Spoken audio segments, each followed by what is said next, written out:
আমি এখন যে জায়গাটিতে দাঁড়িয়ে আছি সেই জায়গাটির নাম হচ্ছে আরোনা। এই জায়গাটি ইতালির মিলানোতে অবস্থিত।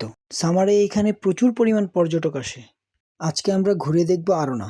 পাহাড় আর নদী একই সাথে, খুবই সুন্দর একটা জায়গা।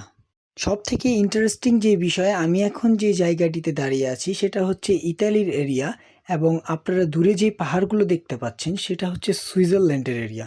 সুইজারল্যান্ড আমার পছন্দের একটি জায়গা, তার জন্য হয়তোবা আমার কাছে আরো বেশি ভালো লাগতেছে এই জায়গাটা। আপনি চাইলে বোট দিয়ে এই পার থেকে ওই পারে যেতে পারেন। খরচ মাত্র 20 ইউরো পার পারসন। এই জায়গাটা দিনের বেলা একরকম সুন্দর দেখা যায়, আবার রাতের বেলা আরেক রকম সুন্দর দেখা যায়। সামনেই ছোট বোটগুলো রাখা আছে, এই বোট দিয়ে যেতে পারবেন। চলুন আমরা হাঁটতে হাঁটতে চারপাশটা একটু দেখে নিই।